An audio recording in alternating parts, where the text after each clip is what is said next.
Right now अभी MMA world में Tom spinal की बहुत ज्यादा बात हो रही है। उसके साथ जो आई पोक हुआ है उसको लेकर लोग बहुत ज्यादा स्पेकुलेट कर रहे हैं कि क्या टॉम स्पिनल रियली इतनी बुरी तरीके से इंजर्ड हो गया था या फिर थोड़ा सा वो इस सिचुएशन को मिल कर रहा है या कंप्लीटली ही फेक कर दे रहा है। इवन टॉम स्पिनल के ऊपर जो आई पोक हुआ था उसको लेकर मल्टीपल मीम बन रहे हैं जो नॉट गोना लाइक काफी फनी है। बट इसी के साथ एक और बात चल रही है टॉम स्पिनल को लेकर, यानी कि जो नैरेटिव चेंज हुए हैं टॉम स्पिनल और सिरिल गान की फाइट के बाद। रिसेंट टाइम में जिस फाइटर ने सबसे ज्यादा स्टार पावर को लूज किया है और अपनी हाइप को लूज किया है वो तुम बोल सकते हो प्रीटी मच टॉम स्पिनल है, क्योंकि मेजॉरिटी लोग ये लेके चले थे कि वो सिरिल गान को स्मोक करने वाला है, वो नेक्स्ट जनरेशन का हैवीवेट सुपरस्टार है, वो प्रोबेबली हैवीवेट का गोट बन जाएगा और कोई भी हैवीवेट फाइटर उसे बीट नहीं कर पाएगा। इवन इसके साथ जिस वजह से टॉम स्पिनल फाइट्स को विन कर रहा था वो इतनी जल्दी अपने ओपोनेंट्स को नॉकआउट करे जा रहा था, तो ये भी टॉक चल पड़ी थी कि मे बी एमएमए वर्ल्ड को टॉम स्पिनल जैसा फाइटर मिल चुका है जो द गोट जॉन जोन्स को बीट कर पाए। बट फिर टॉम की फाइट होती है सिरिल गान के साथ और जिस वजह से ये फाइट एंड होती है उसकी वजह से जो टॉम स्पिनल को लेकर नैरेटिव्स थे वो काफी ज्यादा चेंज हो रहे हैं। अब सुनकर ऐसा लग रहा है कि टॉम स्पिनल फाइट को हार गया है, बट ऐसा जरा भी केस नहीं है। फाइट जाती है नो कॉन्टेस्ट क्योंकि सिरिल गान डबल आईपो कर देता है। बट जितना मैंने ऑनलाइन देखा है नैरेटिव्स तो चेंज हो चुके हैं, तो आज की वीडियो में यही बात करने वाले हैं कि टॉम स्पिनल को लेकर मेजर नैरेटिव चेंज कौन से हैं। तो सबसे पहले ऑब्वियसली जो नैरेटिव चेंज हुआ है वो टॉम स्पिनल और सिरिल गान का जो रीमैच होने वाला है उसको लेकर चेंज हुआ है, जिधर यूएफसी 321 में जो ऑड्स थे वो वन साइडेड ऑड्स थे टॉम स्पिनल के फेवर में, जहां पर शायद से टॉम कोई 3-1 फेवरेट था। और जब फैंस की बात करते हैं तो ये फेवरेटिज्म और भी ज्यादा वन साइडेड था, जिधर ऑलमोस्ट हर किसी ने बिलीव किया था कि टॉम स्पिनल सिरिल गान को स्मोक कर देगा। बट क्योंकि ऐसा नहीं होता है और बेशक ये फाइट एक नो कॉन्टेस्ट फाइट गई थी, बट जितनी भी ये फाइट चली है वहां पर हम देख सकते थे कि फाइट प्रीटी क्लोज जा रही है। सिरिल गान को काफी सक्सेस मिल रही है, जहां पर वो अपने जैब को काफी अच्छे वे से लैंड कर रहा होता है, वो टॉम स्पिनल की नोज को ब्लडी कर देता है। और टॉम जितनी भी ट्राई कर रहा था कि वो सिरिल गान के ऊपर कोई बिग पंच को लैंड कर दे, तो या तो सिरिल गान ने उन पंचेस को ब्लॉक किया है या फिर अपने काफी अच्छे फुटवर्क को दिखाते हुए लैटरली वो बहुत अच्छे से मूव कर रहा था। तो इसीलिए गाइस यहां पर मैं कोई अपनी ओपिनियन नहीं दे रहा हूं, बल्कि जो ऑनलाइन बात चल रही है, जो मेजॉरिटी लोगों को लग रहा है उसकी अगर बात करें तो अब जो दोनों के बीच में रीमैच होने वाला है उसके ऑड्स कंप्लीटली डिफरेंट होंगे, जहां पर अब ये ऑड्स वन साइडेड नहीं बल्कि प्रीटी क्लोज रहने वाले हैं। बोल सकते हैं फिर से फेवरेट टॉम स्पिनल ही रहेगा, बट स्लाइटली फेवरेट वो रहने वाला है और सिरिल गान एक बिग अंडरडॉग नहीं बल्कि हार्डली कोई बहुत ही कम अंडरडॉग होगा। अब इसी के साथ फैंस की बात करें तो जितना सिरिल गान को लेकर एक्सपेक्टेशंस चल रही थी उससे तो बहुत ही अच्छा परफॉर्म करता है सिरिल गान, तो इसीलिए जो 321 में 50-50 थे या फिर हल्का सा टॉम स्पिनल को सपोर्ट कर रहे थे वो मे बी अब साइड कर जाएं सिरिल गान के साथ, या इवन अगर वो टॉम स्पिनल के साथ भी रहते हैं तो डेफिनेटली वो बहुत ज्यादा नर्वस रहने वाले हैं कि कहीं ये रीमैच पहली फाइट की तरह ना चले जाए। तो रीमैच में तुम किसी भी फाइटर को पिक कर लो, टॉम के साथ चले जाओ या फिर सिरिल गान के साथ चले जाओ, बट हर किसी को ये चीज एक्सेप्ट करनी पड़ेगी कि अब ये फाइट प्रीटी क्लोज फाइट बन चुकी है। अब सेकंड नैरेटिव चेंज की बात करें तो यहां पर आती है सुपर फाइट जो बोल रही थी कि हो सकती है between Tom Aspinall versus light heavyweight champion Alex Pereira. एक बात नोटिस करना, एमएमए में टाइमिंग बहुत ज्यादा मैटर करती है और जो पहले टाइम था वर्सेस जो अभी टाइम चल रहा है वो बहुत ही ज्यादा डिफरेंट बन चुका है, जहां पर पहले जब टॉम स्पिनल स्टीम रोल कर रहा था अपने ओपोनेंट्स को और एलेक्स परेरा अंकल लाइफ से हार चुका था, तो हर कोई ये मान रहा था कि अगर एलेक्स परेरा टॉम के साथ कहीं फाइट कर लेता तो टॉम स्पिनल तो उसे इजीली नॉकआउट कर देता या उसे इजीली ग्राउंड में लेके जाकर उसे फिनिश कर देता। एलेक्स परेरा तो इवन फर्स्ट राउंड भी सर्वाइव नहीं कर पाता। बट अब क्योंकि टाइम चेंज हो चुका है, रिसेंटली ही दोनों फाइटर्स ने फाइट की है जहां पर एलेक्स परेरा बहुत ही जल्दी स्मोक कर देता है अंकल लाइफ को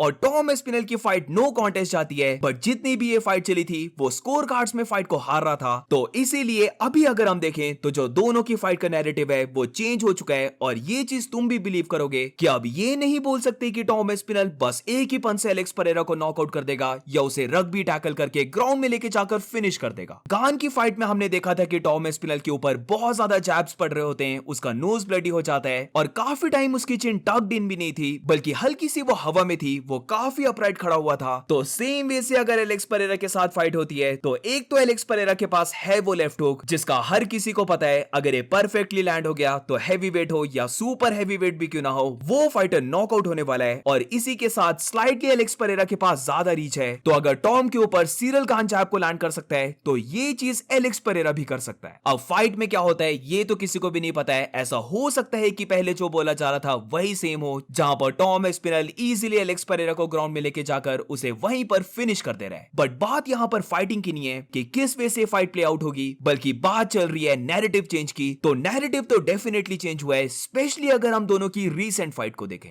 अब इसके बाद थर्ड नैरेटिव और सबसे बड़े नैरेटिव चेंज की बात करते हैं, यानी कि टॉम एस्पिनल और जॉन जोन्स के नैरेटिव चेंज के बारे में। ईयर की स्टार्टिंग से और स्पेशली जब जॉन जोन्स ने टॉम एस्पिनल के साथ फाइट करने से डिक्लाइन कर दिया और एलिजेडली जो से $30 मिलियन का ऑफर मिला था उसे पहले जॉन जोन्स ने एक्सेप्ट कर लिया, फिर उसके बाद डिक्लाइन कर दिया, तो काफी लोग ये बोलने लग पड़े थे कि जॉन जोन्स डक कर रहा है टॉम एस्पिनल को। वो डर गया टॉम एस्पिनल से और काइंड ऑफ एक वेव चल पड़ी थी जहां पर उस टाइम ये नैरेटिव चल पड़ा था कि टॉम एस्पिनल जॉन जोन्स को बीट कर देगा। अब अगर हम देखते हैं तो ये नैरेटिव तो पूरा ही चेंज हो चुका है, जहां पर जिस वे से टॉम एस्पिनल और सिरिल गान की फाइट जाती है उसको जब कंपेयर करते हैं जॉन जोन्स और सिरिल गान की जो फाइट गई थी, तो बहुत सारे लोग ये बिलीव करने लग पड़े कि जॉन जोन्स टॉम एस्पिनल को स्मोक कर देता। जॉन जोन्स एक काफी टेक्निकल फाइटर है जो ब्रॉल में नहीं पड़ता, वो हमेशा अपने ओपोनेंट के साथ डिस्टेंस को मेंटेन रखता है, उन्हें आउटसाइड ऑफ द रेंज से बीट करने की ट्राई करता है। और टॉम एस्पिनल और गान की फाइट में हमने देखा कि जब गान भी ये चीज सेम कर रहा था तो टॉम एस्पिनल को फॉर श्योर प्रॉब्लम आई थी, वो अपने बिग राइट पंचेस को लैंड नहीं कर पा रहा था। उसे जितनी भी सक्सेस मिली है वो किक्स में मिली है, बट जो उसके मेन वेपन्स हैं, यानी कि जिस वे से वो अपने ओपोनेंट्स को पंचेस से नॉकआउट करता था, वो चीज करने में कहीं ना कहीं टॉम एस्पिनल मिस कर रहा था और इसी के साथ वो टेक डाउन को भी फेल कर लेता है। तो ओवरऑल यहां पर बस मैं फैक्ट्स की बात कर रहा हूं कि नैरेटिव तो यही बन चुका है कि अगर जॉन जोन्स और टॉम एस्पिनल की फाइट होती तो बेशक जॉन जोन्स अब ओल्ड हो चुका है, बट वो फिर भी टॉम एस्पिनल को इजीली बीट कर देता। अब ये तो दोनों को लेकर नैरेटिव था,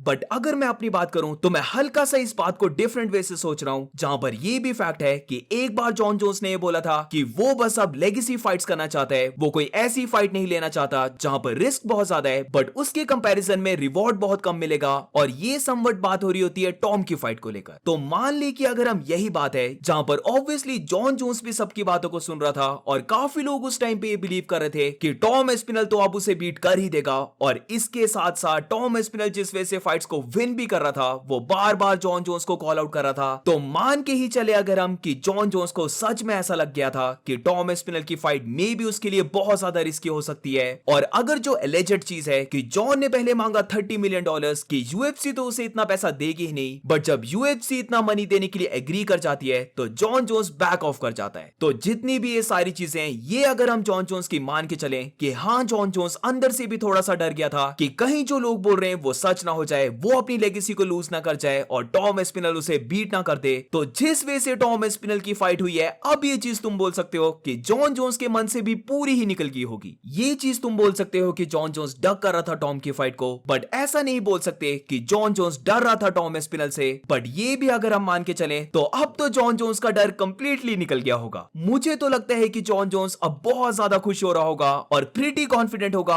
अब अगर इस फाइट के लिए उसे $30 मिलियन ना भी दें, अगर 15 और $20 मिलियन भी दे दें, तब भी मुझे लगता है कि वो टॉम की फाइट को एक्सेप्ट कर लेगा, क्योंकि अब जॉन जोन्स को पता चल चुका है कि टॉम की वीकनेस क्या है। तो अगर पर्सनल लेवल पे भी देखें, जो मैं बात कर रहा था, अगर हल्का से भी जॉन जोन्स को अपने ऊपर डाउट भी होगा तो वो डाउट अब निकल चुका होगा। सो दैट्स इट गाइस, ये थे 3 मेजर नैरेटिव चेंजेस जितना मैंने ऑनलाइन देखा है और जो मुझे पर्सनली भी लगता है कि चेंज हो चुके हैं। तो ये थे टॉम एस्पिनल के वो narrative changes. But what about you guys, क्या तुम्हें भी ये सेम फीलिंग आ रही है कि ये नैरेटिव चेंजेस हो चुके हैं? Do let me know in the comments. और अगर तुम्हें ये वीडियो अच्छी लगी हो तो please make sure to like and subscribe. मिलते हैं नेक्स्ट वीडियो में।